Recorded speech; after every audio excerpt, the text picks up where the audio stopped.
In the book of Esther, chapter 3, Satan used government authority to try and force God's people to break God's law. Mordecai chose to die on the gallows rather than break commandment number 2. In Daniel chapter 3, Satan again used government authority to try and force God's people to break God's law. Shadrach, Meshach, and Abednego chose death in a fiery furnace than to break commandment number 2. Again, in Daniel chapter 6, he used government authority to try and force God's people to break God's law. Daniel chose death in a den of lions rather than break commandment number 1. In all 3 cases, God protected his faithful and delivered them from certain death. Mordecai was honored and became next unto the king, and his enemy was hanged on the gallows in his place. While in the fiery furnace heated 7 times hotter to kill them, Shadrach, Meshach, and Abednego were joined by the Son of God, and the fire caused them no harm. However, the men that threw them into the fire were killed by the flames. The hungry lions in the den were prevented from harming Daniel as well. On the other hand, the men that tried to force Daniel to sin were thrown into the den with their families to be consumed by the lions. In New Testament times, Roman law demanded worship of Roman rulers. Acts chapter 12, verses 21 to 22 says, "And upon a set day, Herod, arrayed in royal apparel, sat upon his throne, and made an oration unto them. And the people gave a shout, saying, It is the voice of a God, and not of a man." History records countless scores of Christians died in the Colosseums, refusing to break commandment number 1. Then later, pagan Rome became papal Rome. It has been recorded by history that superior papal authority and dominion is derived from the law of the Caesars. Vatican law demanded the worship of the popes as well as the Eucharist. To believe that our Lord God the Pope has not the power to decree as he has decreed is to be deemed heretical. If anyone says that in the holy sacrament of the Eucharist, Christ, the only begotten Son of God, is not to be adored with the worship of latria, also outwardly manifested, and is consequently neither to be venerated with custom of the Holy Church, or is not to be set publicly before the people to be adored, and the adorers thereof are idolaters, let him be anathema. For refusing to break commandment number 1, history records over 500 million Christians were killed by the Vatican between the years 538 AD to 1798 AD.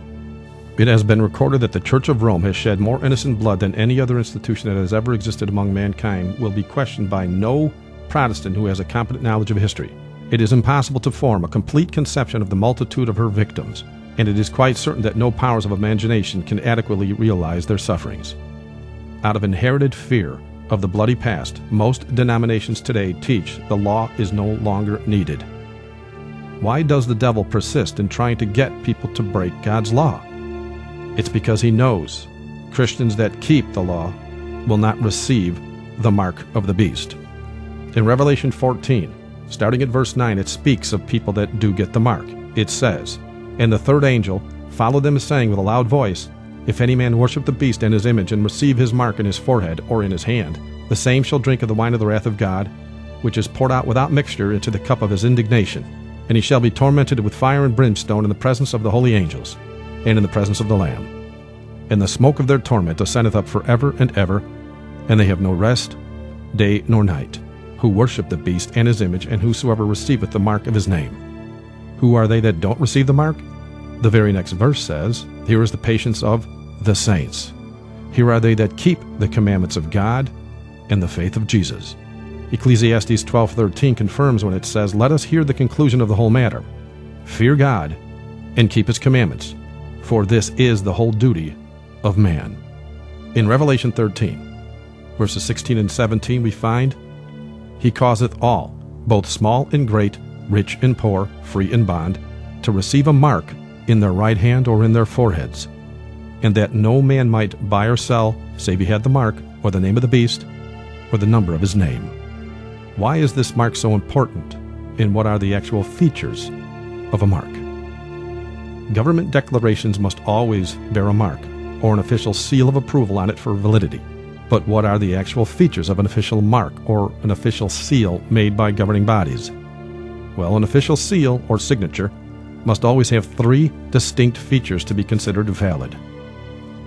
Number 1, they must have the name of the official. Number 2, the title of the official. And number 3, the territory of the official. In other words, when the President of the United States signs a bill into law, he must sign it number 1, name, George Washington. Number 2, title, President. Number 3, territory of the United States of America. Collectively, his signature would read, George Washington, President of the United States. Absolutely every document must be signed or sealed in this manner for it to become an official legal document. Without it, it's a useless piece of paper. The Lord, thy God, has a kingdom, as well as a legal document containing his law for that kingdom. The Lord's legal document is, of course, his law, the 10 Commandments. Looking directly into the midst of these 10 Commandments, you will find the seal of the living God. Within the 4th commandment we find the words, For in 6 days the Lord made heaven and earth. In that passage, we see all the necessary features of an official seal. Without these 3 features, the law would be nothing more than words etched on stone. Again, an official seal or signature must always have 3 distinct features to be considered valid.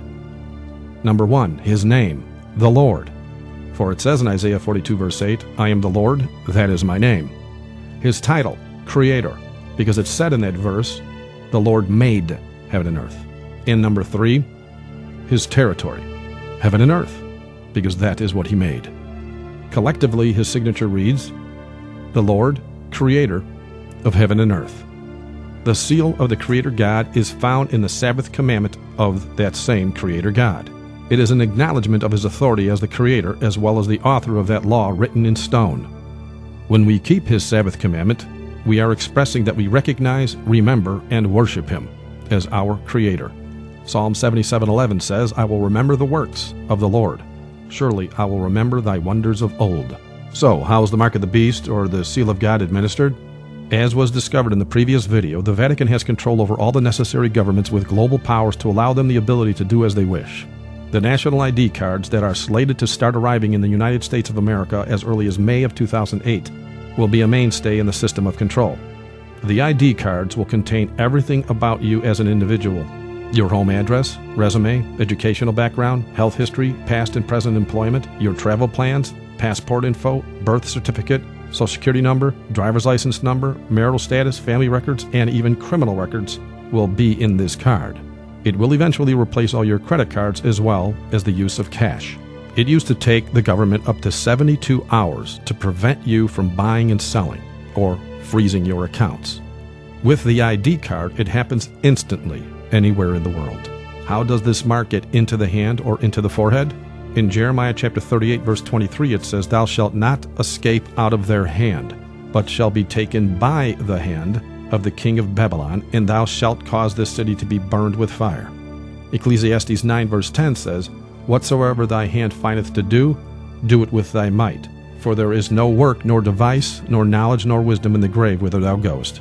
In prophecy, the hand represents being forced against our will. It is also used to describe our ability to buy and sell, or work, as Ecclesiastes 9 verse 10 puts it. In Hebrews chapter 10 verse 16 it says, This is the covenant that I will make with them after those days, saith the Lord. I will put my laws into their hearts, and in their minds will I write them. Scientists have recently mapped the human brain and found the forehead is where decisions, judgments, and free will are made. We are sealed in the forehead when we make the free will decision to accept either God's law or man's law. We are also marked in the right hand when we are forced against our will to break God's law. The mark is a choice. It's no different than the choice Mordecai, Shadrach, Meshach, Abednego, Daniel, or the millions of Christians made before you. Will you follow God's law or man's law? Matthew 16:25 says, For whosoever will save his life shall lose it, and whosoever will lose his life for my sake shall find it. Does Rome boast of its mark as being Sunday in direct agreement with prophecy? Sunday is our mark of authority. The church is above the Bible, and this transference of Sabbath observance is proof of that fact. Do they seek to enforce Sunday laws? This organization proposes in every possible way to aid in preserving Sunday as a civil institution. Our national security requires the active support of all good citizens in the maintenance of our American Sabbath. Sunday laws must be enforced. Pope John Paul II said, Christians will naturally strive to ensure that civil legislation respects their duty to keep Sunday holy. Does Rome plan to make good on that threat? The thought of a revived Holy Office of the Inquisition would pacify some and offend others. Nevertheless, the Holy Office still exists. Only its name has been changed. Pope John Paul II has been instrumental in its revival. One may argue that this Ratzinger-run agency is merely an attempt by the Catholic Church to root out communism or backslidden priests and their practices. However, with John Paul II's objective to implement God's mandate by creating a global church state, which will administer from traditional Roman Catholic theology, is enough cause for alarm. Malachi Martin has already stated in his book, The Keys of This Blood, that the Pope will not tolerate any belief systems that oppose his, not on a civil or church level. In John Paul II, the world will behold a tyrant who will coldly execute direct orders against those whom he deems as heretics or immoral. Moreover, like his papal predecessors, John Paul II will carry out his godly mandate in the name of Christ, or perhaps Mary. May God help us all. Is the media bowing to Rome's plans for Sunday laws?